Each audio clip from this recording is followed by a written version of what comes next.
오늘 바울은 우리에게 예수님을 믿고 난 다음에는 우리에게 변화가 일어나야 된다고 말을 하고 있습니다. 이제 우리가 예수님을 그리스도로 고백하게 되면요, 우리가 예전에 예수님을 몰랐을 때, 예수님을 안다고 해도 제대로 알지 못했을 때 행하던 그러한 삶의 습관들이 여전히 남아 있어서는 안 되고, 그걸 다 벗어서 던져버리고 하나님의 이 의와 진리를 따라서 새 사람을 입어야 된다, 이렇게 말씀하고 있는 거예요. 그래서 이걸 한마디로 줄이면 변화입니다. 변화. 네. 오늘 이 짧은 구절 속에서는요, 우리가 예수를 믿고 난 다음에 반드시 겪어야 하는 그 변화의 특징을 말씀하고 있어요. 그 변화가 무엇인지, 또 우리는 어떻게 변화해야 되는지 오늘 그 말씀을 나누기 원합니다. 첫 번째, 오늘 이 바울이 말하는 변화라는 것은요, 거듭남입니다. 거듭남. 네. 성경이 말하는 변화의 핵심은요, 거듭남에 있어요. 이 무슨 뜻이냐? 네. 다시 태어난다는 거죠. 그래서 예수님이 니고데모에게 거듭나야 한다, 이렇게 말씀하셨잖아요. 그 얘기를 듣고 니고데모가 바로 뭐라고 말했냐? 어떻게 한 번 태어난 사람이 다시 태어날 수 있겠습니까? 이렇게 그는 이 예수님의 거듭남에 대한 의미를 잘 이해했던 거예요. 그 말씀이 무엇을 의미하는지를 잘 이해하고 나니까 그게 어떻게 사람으로서 할 수 있는 일입니까? 이렇게 질문하게 된 거죠. 세상에 한 번 태어난 사람은요, 또다시 태어날 수 없습니다. 근데 어째서 예수님은 우리에게 이 거듭남을 말씀하신 건가요? 이 거듭남의 핵심은요, 여러분, 그 변화의 결과에 있어요. 그러니까 이 거듭남을 말했다고 해서 내가 다시 엄마 뱃속에 들어갔다가 나와야 되는구나, 이렇게 그 과정을 바라보시면 안 되고, 예수님이 이 거듭남이라는 말씀까지 해가면서 내게 아주 거대한 변화를 원하시는구나, 그 변화의 결과에 여러분이 주목하셔야 된다는 거예요. 거듭남이란 무엇입니까? 우리가 살아가면서도 우리의 삶을 많이 바꿉니다. 네, 어떻게 바꾸냐? 우리의 말투를 바꿔요.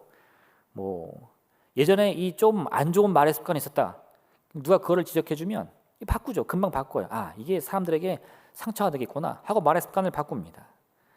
또 어느 날 내가 가만히 거울에 서서 봤는데 이거 영 내 모습이 마음에 안 드는 거예요. 할렐루야. 네. 그래서 그날부터 또 마음을 굳게 먹고요, 열심히 몸매를 가꿉니다. 그렇게 열심히 노력하다 보면 어떻게 되죠? 변화가 와요. 네. 한참 뒤에 거울을 보면요, 이제 그 노력의 결과에 따라서 멋진 몸매를 가질 수 있습니다. 이게 우리 변화라는 거예요. 근데 여러분, 이 거듭남이라는 것은요, 이렇게 우리가 말의 습관을 바꾼다던가 아니면 우리의 이 몸매를 잘 가꾸는 것 같은 그런 변화를 말하는 게 아니에요. 방금도 말씀드렸지만 이 다시 태어난다는 의미를 써야 할 만큼 우리가 이전과는 완전히 다른 새로운 모습으로 바뀌는 것을 말하는 겁니다. 근데 그 말을 표현하려면 이 거듭남이라는 말을 안 쓸 수가 없는 거예요. 너희가 그리스도를 예수로 고백하느냐? 너희가 변화를 얻어야 되는데, 그 변화는 마치 한 번 태어난 사람이 어머니 모태에 들어갔다가 다시 태어남을 경험하는 것 같은 놀라운 변화여야 한다, 이거예요. 그 대표적인 주자가 오늘 이 글을 쓰고 있는 사도 바울입니다. 에베소서의 저자인 바울이 그걸 경험했어요. 그는 이전에는요, 이 유대교에 아주 열심이었습니다. 그래서 예수님을 그리스도로 고백하는 것을 이단 중에 이단이라고 생각했어요. 그래서 그들을 핍박하려고요, 대제사장에게 권세까지 받아가지고 이 칼과 몽치를 들고 막 쫓아가잖아요. 근데 그러다가 환상 중에 예수를 만나고 그 인생이 완전 고꾸라집니다. 물론 순식간에 된 건 아니에요. 그도 많은 이 기간을 통해서 막 기도를 하고 또 성령을 받고 또 이 안수를 받고 막 이런 과정을 겪잖아요. 어쨌든 그때 그 결과를 다 겪고 나니까 이 바울이요, 자신의 삶을 되돌아보니 이전의 삶과 이 예수를 만난 이후의 삶이 완전히 바뀌었다는 겁니다. 어느 만큼 바뀌었다고요? 내가 마치 다시 태어났다고 느낄 만큼 변했다는 거예요. 또한 우리가 흔히 어거스틴이라고 부르는 이 히포의 아우구스티누스가 바로 그렇습니다. 네. 이 아우구스티누스의 어머니 모니카는 독실한 그리스도인이었어요. 그래서 그가 태어났을 때 이 자기의 신앙을 물려주려고 부단히 노력을 합니다. 근데 왜 그런지 모르겠는데 자식들은 꼭 부모가 좋은 거라 그러면 안 해요. 이 몸에 좋은 거 뭐라 그러면 죽어도 안 먹는다 그러고, 몸에 나쁜 거 먹지 말라 그러면 꼭 골라서 그것만 찾아 먹고 아주 그냥 속을 썩이죠. 이 아우구스티누스도 어렸을 때 그런 말썽꾸러기였어요. 사실 좋은 말로 말썽꾸러기지 좀 세게 표현하면 망난이었습니다.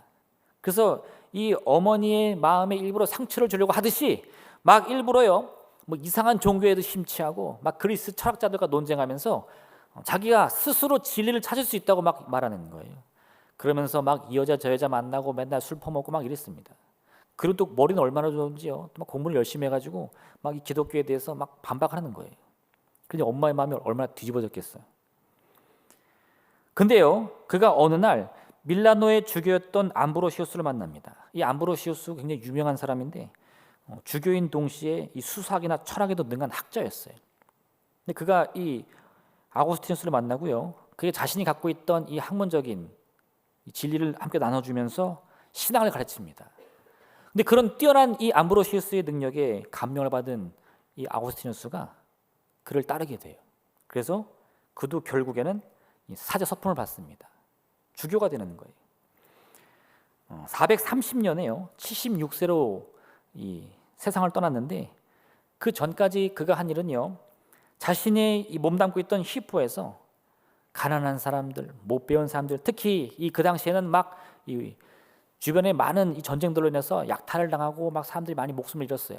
그런 난민들이 오면 다 받아줬어요. 자신의 힘이 닿는 한 그런 힘없고 가난한 자를 도우기 위해서 최선을 다하다가 그도 결국 열병으로 죽습니다. 그는 평소 자신의 삶의 신념을 이렇게 말했는데요, 우리의 이웃이 하나님께 관심을 가질 때 그들을 자비롭게 대하는 행동은 우리를 불행에서 벗어나게 해주고 행복에 이르게 한다. 그러니까 내가 뭐 일부러 막 대단한 사람이니까 그런 일을 하는 게 아니라 내가 그런 가난한 이웃들을 돌보려고 노력할 때 그 노력이 나를 불행에서 행복으로 건지는 진리를 발견했다는 거예요. 어디에서? 그리스도 예수 안에서. 그렇게 그는요, 자신의 인생을 완전히 바꿨습니다. 거듭남이라는 건 바로 이와 같아요. 그것은 우리 자신이 성장을 하면서 얻게 되는 그러한 작은 변화는 질적으로 완전히 다릅니다. 자라나는 어린이들 보면요, 하루가 다르게 막 키가 쑥쑥 커요. 그러면 얼굴 형태도 막 바뀌고 말투도 바뀌고, 옛날에는 아빠 말이라고 하면 껌뻑 죽던 애들이요, 요즘에는 너 아빠 말 안 들을 거야? 그러면 그래서 뭐 어쩌라고 네. 막 끼올라요. 자기도 컸다 이거야. 네. 그렇게 변하더라고요. 근데 이 거듭남은 그런 변화가 아니에요. 아까도 말씀드린 이 니고데모가요, 간밤에 예수님을 찾아옵니다. 그는 자기는 다른 유대 종교 지도자와는 다르다고 말을 해요. 아, 예수님, 저도 이 유대 공예 회원이지만 저는 질적으로 그들과는 다릅니다. 왠 줄 아세요? 저는 예수님이야말로 하나님이 보내신 이 메시아 그리스도인 것을 알고 있거든요. 이걸 말하는 거예요. 근데 그 말을 들었을 때 예수님이요, 그 니고데모에게 아유, 너 참 대단하다, 너 참 진리에 밝다, 이렇게 말하지 않습니다. 오히려 그에게 거듭남이 없이는 결단코 하나님의 나라를 볼 수 없다 말씀하시는 거예요. 지금 니고데모가 이 깊은 밤에 예수님 찾아온 이유가 뭘까요? 꾸중 들으려고 왔을까? 아니에요. 칭찬 들으려고 왔어요. 자기가 깨달은 게 있단 말이에요. 내가 유대 제사장들과 어울리는 나름 종교 지도자 그룹 중에 하나인데 나는 그래도 저런 어리석은 지도자와는 다르고 예수님의 그리스도심을 발견했다는 거예요. 이 정도면 내가 좀 칭찬 들을 만하지 않아요? 할렐루야. 네. 그래서 그 고백을 했는데 예수님이 칭찬은커녕 이렇게 말하는 거예요. 네가 거듭나지 않으면 하나님 나라를 볼 수 없다 이겁니다. 무슨 뜻이에요? 아직 너는 준비가 안 됐다는 거예요. 왜요? 내가 그리스도인 것을 믿는 것으로 끝나는 것이 아니라 그 믿음이 너를 거듭남으로 변화시켜야 된다는 거예요. 네. 우리가 이렇게 말하죠. 예수님을 그리스도로 고백하는 자마다 하나님 나라에 이룰 수 있다. 그 말이 무슨 뜻인가요? 그냥 우리 입술로 예수님이 그리스도입니다 이렇게 말하는 게 무슨 이 자동 티켓처럼 나를 인도하는 것이 아니라 그 믿음의 고백은 결국 나에게 이 거듭남이라는 놀라운 변화를 가져오는 능력이 되어야 한다 이거예요. 그게 안 되면 그 입술의 고백만으로는 아무것도 이룰 수 없다는 겁니다. 그래서 우리가 예수님을 나의 구세주로 고백할 때 그 고백이 나에게 어떤 변화를 가져왔는지를 한번 고민해 보셔야 돼요. 할렐루야. 할렐루야. 이 아멘이 참 나오기 어렵죠, 그죠? 근데 여러분 또 너무 어렵게 생각하지 마세요. 제가 한 가지 예를 들어드릴게요. 삭개오가요, 여리고에 살고 있었는데 자신의 동네에 예수님이 온다는 소문을 듣습니다. 그래서 그가요, 열일 제쳐두고 그 나사렛 예수가 도대체 누군지 너무 보고 싶은 거예요. 그래서 예수님을 보려고 그 동네로 뛰어갔는데 이미 뭐 사람들이 인산인해로 많이 모여가지고 비집고 들어갈 수가 없습니다. 더군다나 그런 또 키가 작았던 것 같아요. 그 요즘 말로 표현하면 키 작은 남자들을 뭐라고 하는 줄 아세요? 루저라고 하더라고요. 루저. 네. 실패자, 뭐 패배자 이런 뜻이거든요. 태어나자마자 키가 작아가지고 실패자래. 네.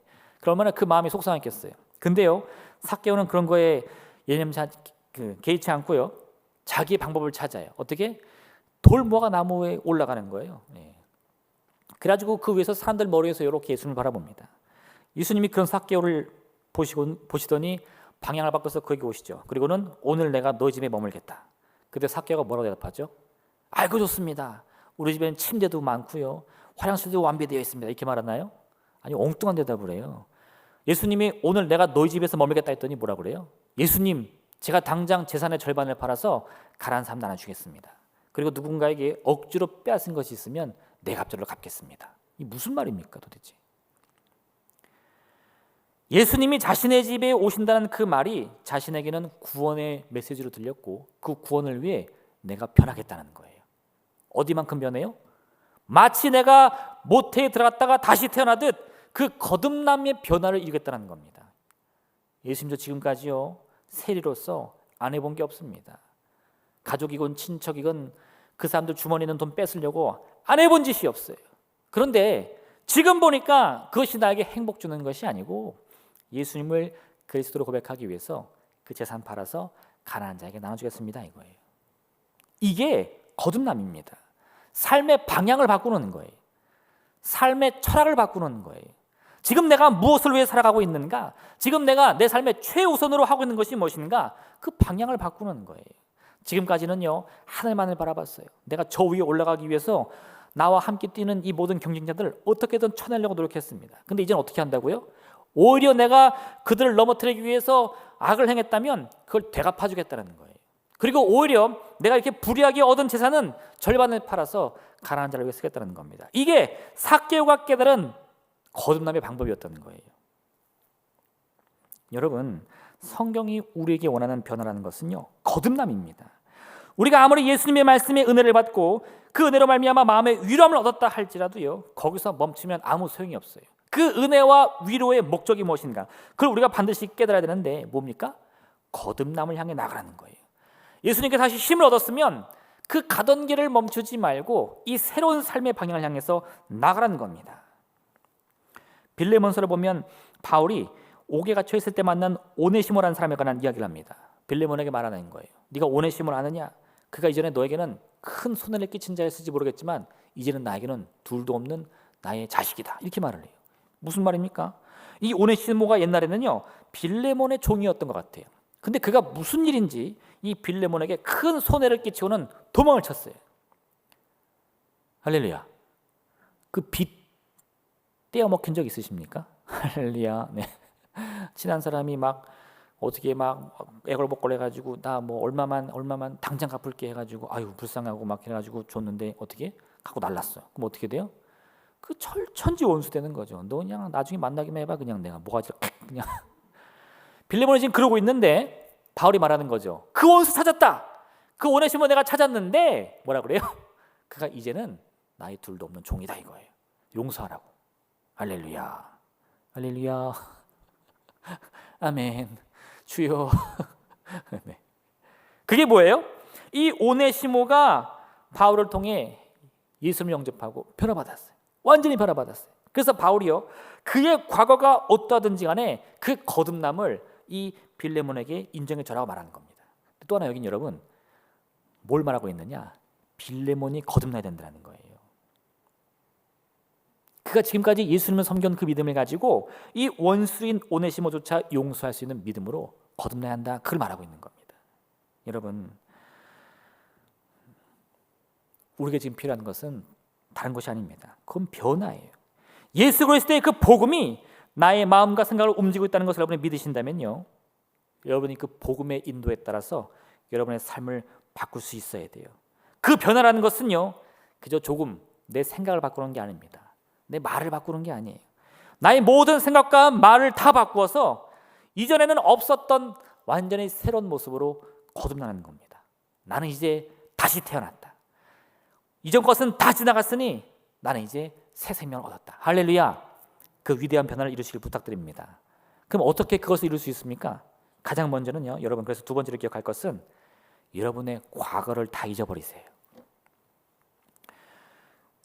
우리가 변화를 이루기 위해서는요, 그 무엇보다 우리의 과거를 다 잊어야 됩니다. 과거라는 것은요, 사실 되게 중요한 거예요. 이 과거라는 것은 지금의 내가 누구인지를 증명해주는 하나의 증거와 같습니다. 나이가 어떻게 되세요? 한번 여러분이 물어보세요. 나이가 어떻게 되세요? 그럼 답이 오죠. 어떻게 답이 와요? 여러분이 나이가 몇 살인지를 어떻게 알죠? 여러분의 과거가 있기 때문이에요. 내가 언제 몇 년, 몇 월, 며칠에 태어났는데 그때부터 지금까지 몇 년 지났으니까 저는 몇 살입니다. 이게 나오는 거예요. 어렸을 때 부모를 잃은 아이들 중에는요, 그걸 모르는 친구들이 있어요. 나이를 모릅니다. 생일도 몰라요. 그럼 생일이 없나요? 나이가 없나요? 아니요. 과거를 잃었더니 나를 잃은 거예요. 그래서 이 과거라는 것은요, 지금의 내가 누구인지를 알려주는 하나의 증거입니다. 제가 어렸을 때 저희 아버지가 제 어렸을 초등학교 때인데요, 80년대 후반 컴퓨터를 사주셨어요. 그때만 해도 이 개인용 컴퓨터가 보급이 잘 안 됐습니다. 엄청 비쌌어요. 뭐 TV, 냉장고 비할 바도 아니었습니다. 근데 우리 아버지가 형님과 저를 소위 말하는 그 신문물, 그죠? 그 당시에 거기에 빨리 적응할 수 있게 이 교육을 해야겠다고 다짐을 하시고 그 거금을 투자해가지고 컴퓨터 한 대 장만해 주신 거예요. 형이랑 저는 어린 마음에 막 신나가지고 컴퓨터 배우면서 막 게임도 배우고 막 그랬죠. 근데요, 그러다 보니까 저한테 이런 생각이 드는 거예요. 야, 내가 이 어린 나이에 컴퓨터 좀 잘하는 것 같아. 네. 컴퓨터를 켰다 껐다, 이 키보드를 두드렸다 말았다, 이런 명령을 입력하는 거에 재미에 빠졌는데 그게 이제 뿌듯하더라고요. 근데 가만 보니까 어른들은 잘 못해. 저희 부모님 보니까 컴퓨터를 만질 줄도 몰라요. 뭐 누르면 컴퓨터가 터지는 줄 알아. 그 비싼 걸 어떻게 만지는지 막 바들바들 떠시더라고. 나는 잘하는데. 이런 생각이 있는데 한 번은 저희 친척 형님, 그 중에 이제 저보다 나이 차가 원체 많이 나는 형님이 이제 결혼 준비를 하시다가 그 결혼할 분을 데리고 저희 부모님께 인사를 오셨어요. 같이 저녁 식사를 하고 이제 막 이야기를 나누는데 그 이제 제 친척 형이 데리고 온 그 결혼할 분이 저희 집에 보더니 여기 컴퓨터가 있네 그러시는 거예요. 근데 컴퓨터 이렇게 만지더라고. 근데 제가 보니까 굉장히 위험해 보이는 거예요. 아니 저 젊은 여성분이 도대체 뭘 알고 저 비싼 걸 만지지? 그 어린 마음에 막 걱정이 돼가지고 제가 쓱 가서 제가 좀 도와드릴까요? 그렇게 막 도와드렸어. 이렇게. 근데 제가 그러니까 저희 그 친척 형이랑 그 이제 형수님 되실 분이 갑자기 요즘 말로 하면 이게 빵 터진다 그러죠. 빵 터져가지고 막 배꼽을 잡고 웃더라고요. 깔깔깔깔 웃더라고. 저는 어떻게 생각했냐면 그 어린 이제 동생이 또 이 어려움에 처한 우리 저희 집에 처음 왔잖아요. 그 얼마나 어색하겠어. 근데 그런 난처한 상황에 있는 이 누님을 도와줬다 생각해서 웃었겠거니 생각을 했어요. 근데 그 두 분이 돌아가시고 이제 집에 다시 돌아가신 다음에 저희 부모님께 들었는데 그 두 분이 다 컴퓨터 전공자더라고. 네. 대학에서 컴퓨터를 배우고 컴퓨터 회사에 취직을 해가지고 컴퓨터로 벌어먹고 사는 사람들이었어요. 거기서 만나서 결혼을 하는 거야. 근데 이 뭣도 모르는 꼬맹이가 제가 좀 도와드릴까요? 한 거예요. 네. 왜 그랬을까? 네. 제가 그분의 과거를 전혀 몰랐어요. 생전 처음 봤거든요. 뭐 이제 30도 안 된 젊은 여성분이 와가지고 컴퓨터 만진다 그러는데 지금까지 제가 본 어른들은요 컴퓨터를 만질 줄 몰랐어. 제가 세상에서 제일 잘하는 줄 알았거든. 네. 그러다 보니까 그분이 그 컴퓨터 앞에 있는 게 너무 어색해 보이는 거예요. 그래서 내가 마치 무슨 흙기 살아도 된 양 도와주겠다고 말하는 건데 만약 제가 그분의 경력을 알았다면 그런 번데기 앞에서 주름 잡는 말을 할 수 있었겠습니까? 부끄러워가지고 오히려 제가 그랬겠죠. 스승님 한 수 가르쳐 주시죠. 네. 우리의 과거가 내가 누구인지를 알려줘요. 내가 무엇을 배웠는지, 무엇을 했는지. 어렸을 때부터 피아노를 열심히 친 사람은요, 피아노 전문가가 될 수 있습니다. 어렸을 때부터 그림을 열심히 그린 사람, 배운 사람은요, 미술가가 될 수 있어요. 어떻게 그렇죠? 과거가 있기 때문에. 그래서 그 과거가 참 중요하고요. 우리는 그 과거를 통해 내 미래를 만나고 생각합니다. 근데 여러분, 거기에 바로 함정이 있는 거예요. 왜요? 과거가 지금의 나를 만들어 왔듯이 앞으로의 나도 과거가 만든다고 믿어요. 그래서 지금까지 피아노를 한 번도 안 쳐본 사람들은 앞으로도 영원히 못 칠 거라고 믿어요. 지금까지 한 번도 그림을 안 그려본 사람들은요, 앞으로도 이 미술은 나랑은 영원히 관계가 없다고 믿어요. 지금부터 내 미래를 바라볼 때 내 과거에 한 번도 해보지 않은 일들은요, 내 미래에서는 아예 그림이 없어요. 왜요? 미래에 나는 과거가 만드니까. 그게 바로 우리의 가장 큰 착각입니다. 성경은요, 우리의 미래를 과거에 맡기라고 말하지 않아요. 만약 그랬다면 성경에서 가장 크게 신경 쓰는 것은 우리 과거일 거예요. 너는 누구냐? 어떤 일을 해왔냐? 예수님 앞에서 무슨 일을 지금까지 해왔냐? 증명해봐라. 보여봐라. 베드로가요, 예수님이 잡히시던 날 밤에 그 뒤를 졸졸 따라가다가 사도에 들킵니다. 너도 예수의 제자지? 네가 그와 함께 있는 걸 내가 봤는데. 베드로가 뭐라 그러죠? 야, 너 사람 잘못 봤어. 내가 얼굴이 좀 넙대대해가지고 똑같은 사람이 얼마나 많은데 나는 그런 사람 몰라. 이렇게 말하는 겁니다. 심지어는요, 자기의 그 거짓말을 잘 포장하기 위해서 예수님의 이름을 저주하는 거예요. 그리고 그가 새벽 딱 오는 소리에 깜짝 놀라가지고 부끄러움에 도망을 갑니다. 어디로 가요? 갈릴리 호수로 가죠. 예수님이 그게 뭐라 그러셨어요? 내가 너를 사람 낚는 어부가 되게 하리라. 근데 그 배를 다 팽개쳐버리고요, 과거로 돌아가는 거예요. 나는 고기 잡는 어부야. 고기나 잡지 내가 무슨 사람의 생명을 낚아. 그리고는요, 다 포기하고 다시 갈릴리 호수에 가서 금을 내리는 거예요. 그때 주님이 그를 다 찾아오십니다. 그 뭐라 말씀하시죠? 너 그럴 수 있냐? 내가 몇 번 경고했지. 너 그렇게 할 거라고 말했지. 이렇게 말 안 하셨어요. 과거 묻지 않습니다. 지금 네가 나를 사랑하느냐? 그럼 앞으로 너는 내 양을 먹을 것이다 말씀하시는 거예요. 예수님이 베드로에게 말씀하시는 것은 그의 미래지 그의 과거가 아닙니다. 여러분, 우리의 미래라는 것은요, 우리의 과거로 통해서만 만들어지는 시간이어서는 안 되는 거예요. 때로 우리는 이 거듭남을 위해서 과감히 우리의 모든 과거를 다 지워버려야 할 때가 있습니다. 우리가 앞으로 꿈꿔야 할 나의 모습은요, 과거의 나와 관계 있는 모습에서는 안 돼요. 한 번도 피아노를 안 쳐봤어. 한 번도 그림도 안 그려봤어. 그래도요, 피아노 치는 꿈을 가지셔야 돼요. 그림 그리는 꿈도 가지셔야 돼요. 그게 내 미래가 된다고 믿으셔야만 돼요. 그래야 우리의 미래가 이 거듭남과 같은 놀라운 변화로 우리에게 다가오는 겁니다. 여러분, 우리의 마음에 여전히 이런 생각들이 있어요. 나는 가난한 집 출신이라 안 될 거야. 나는 많이 못 배운 사람이라 안 될 거야. 나는 이미 나이가 너무 많아서 늦었어. 근데 여러분, 이러한 생각으로 갖고 있는 우리의 미래에 대한 꿈은요, 전부 과거에 얽매이는 꿈들입니다. 과거가 이러이러하니까 내 미래도 안 된다는 거예요. 여러분, 그 미래가 안 되는 이유는 딱 하나인데요. 뭐 때문이냐? 내가 안 된다고 믿기 때문인 겁니다. 그러한 여러분의 그 실패와 절망의 생각을 떨쳐버리기 위해서는요, 과거를 다 비우셔야 돼요. 여러분의 과거가 무엇이든지 상관없습니다. 베드로는 예수님을 부인했어요. 배신했어요. 그리고도 그 삶이 변화받을 수 있었습니다. 우리가 무슨 죄를 짓고 무슨 어리석은 행동을 했다 할지라도 그것이 용서받지 못할 이유가 뭐가 있겠습니까? 지금 이 순간에 예수님이 우리를 찾아오신다면요, 우리에게 나의 과거의 허물을 들칠 이유가 뭐가 있겠냐 이거예요. 여러분, 그거 다 잊어버리세요. 심지어는요, 여러분의 성공도 잊으셔야 됩니다. 과거에 내가 이런 일을 이뤘습니다. 과거에 난 이런 사람이었습니다. 다 소용없어요. 그 과거, 찬란한 빛이 여러분을 계속해서 인도하는 게 아닙니다. 앞으로 여러분이 살아갈 미래에 대한 것은요, 지금 여러분이 예수님을 그리스도로 고백하며 품고 있는 그 믿음의 꿈이어야 되는 거예요. 우리의 미래는요, 과거의 산물이 아닙니다. 우리의 미래의 근거는 반드시 예수님을 그리스도로 고백하는 우리 확고한 믿음이어야 할 줄로 믿습니다. 그 믿음을 가진 여러분들이 다시금 모태에 들어가서 태어나려고 한다면 그 위대한 변화 역사가 일어날 수 있다는 믿음을 가지셔야 돼요. 그 거듭남을 품으셔야 됩니다.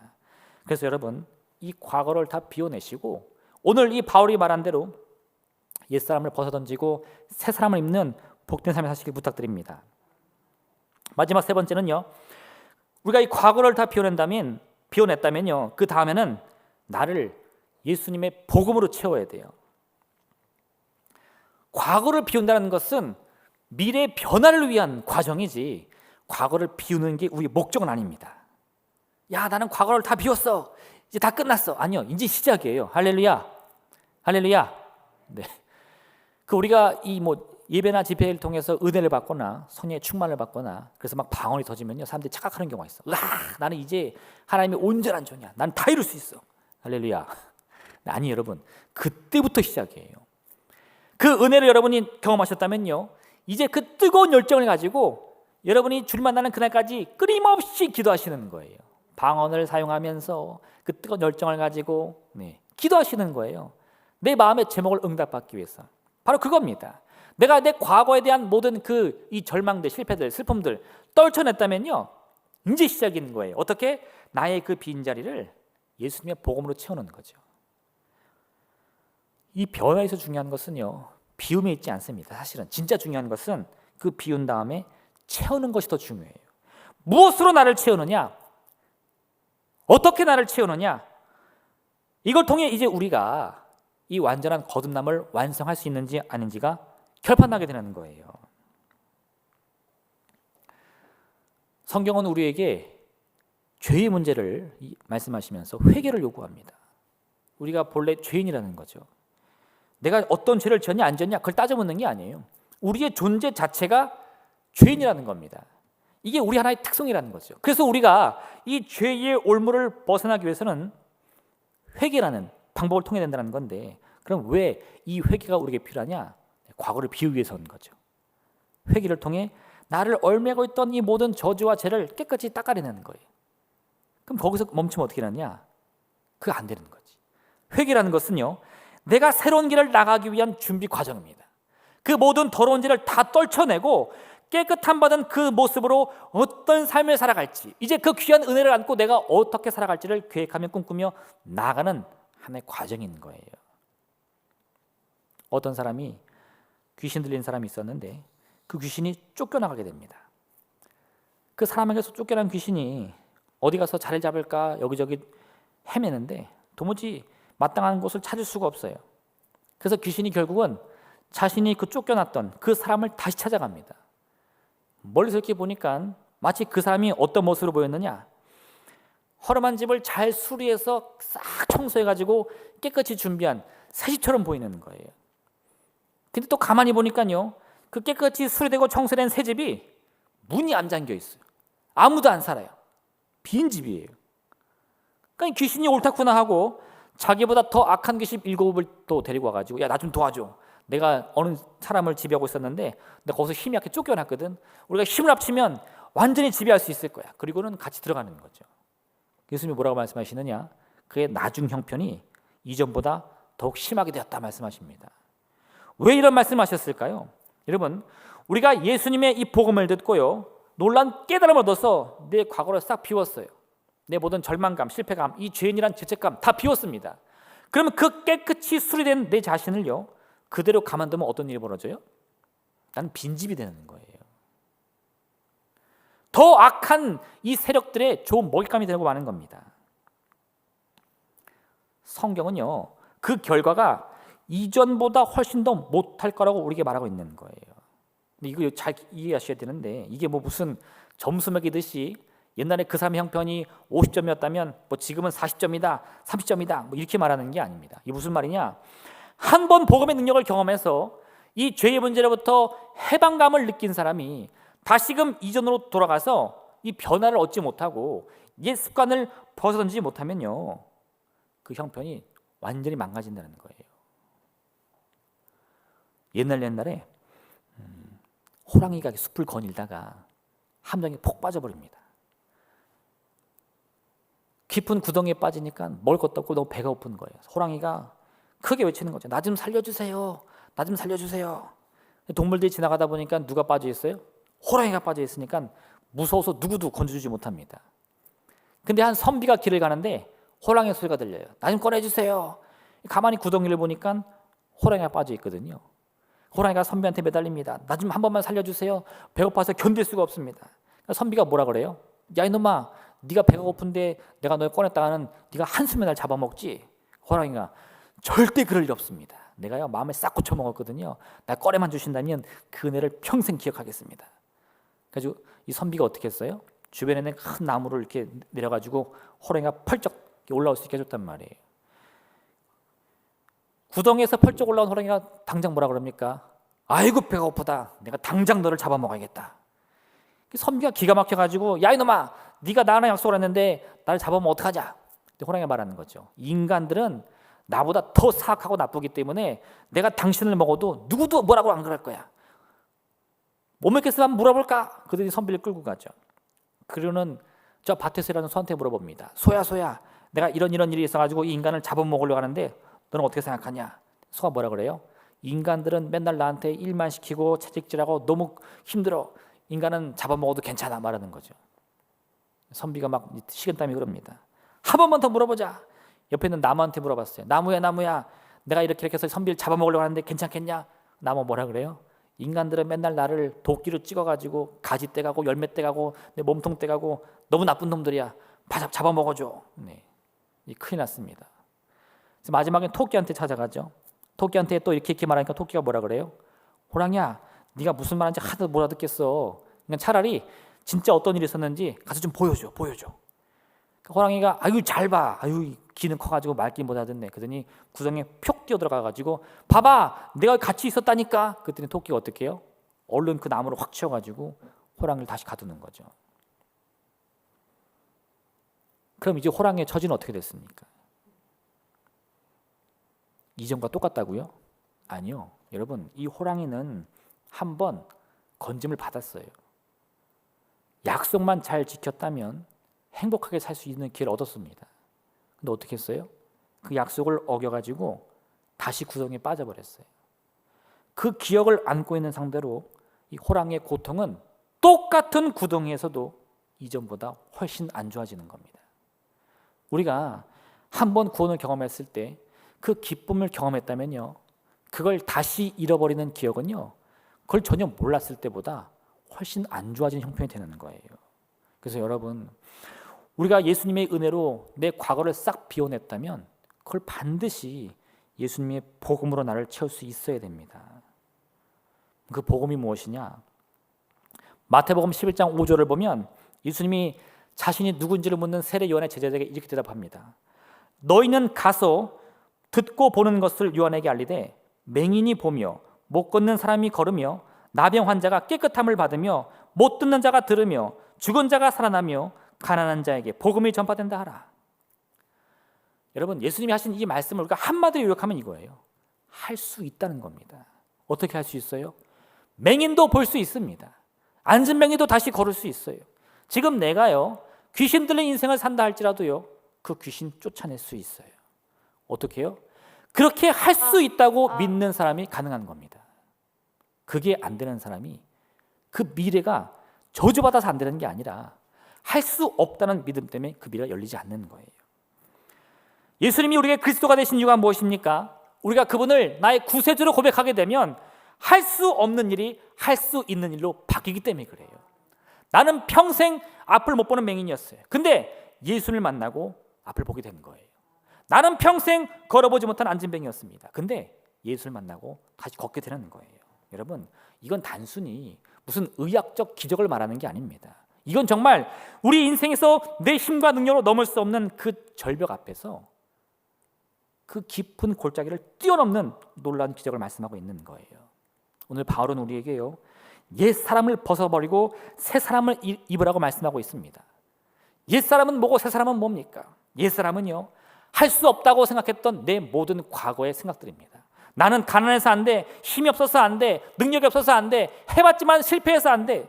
그 모든 내 마음의 상처와 슬픔과 괴로움들이요, 붙잡고 있는 이 모든 실패감들이, 그걸 벌써 던져야 돼요. 그 다음에 거기서 멈추면 어떻게 된다고요? 그 나중 형편이 더 안 좋아진다는 겁니다. 그 다음에 어떻게 되느냐? 반드시 그 새 사람으로 나를 새롭게 채워야 돼요. 어떻게 해요? 무엇이든 할 수 있다. 우리가 어떻게 합니까? 여러분, 대답은 거기 있지 않아요. 나로서는 할 수 없어요. 그러나 하나님으로서는 다 능히 가능합니다. 그걸 믿으셔야 돼요. 여러분, 우리는요, 이 모든 과거와 한계의 틀을 넘어서야 하는 믿음의 꿈을 꿔야 할 줄로 믿습니다. 예수님을 나의 그리스도로 고백하는 이유가 무엇입니까? 내가 넘을 수 없는 그 인생의 한계 앞에서 무엇이든 할 수 있다는 자신감을 갖기 위해서인 거예요. 예수님이 나의 구세주가 되심으로 말미암아 우리는 그 놀라운 이름의 권세 안에서 모든 것을 할 수 있는 삶을 살게 되는 것입니다. 그 귀한 꿈을 꾸시길 부탁드립니다. 2022년 이 놀라운 거듭남을 통해 여러분의 마음과 소망이 반드시 응답받아 이루어지는 복된 하나 되시기를 주님의 이름으로 축원드립니다. 이 시간 함께 기도하겠습니다. 오늘의 말씀을 생각하시면서 하나님, 참으로 우리를 두르고 있는 이 모든 절망과 실패감들을 벗어던지게 하여 주시옵소서. 비록 우리를 막고 있는 이 홍해 같은 문제를 내 힘으로는 건널 수 없다 할지라도 이 시간 마음으로 꿈꾸며 믿음으로 바라고 기도하며 간구하여 반드시 응답받아 주의 놀라운 역사를 체험하게 도와주시옵소서. 주님의 이름 세 번 부르며 간절히 기도하겠습니다. 주여!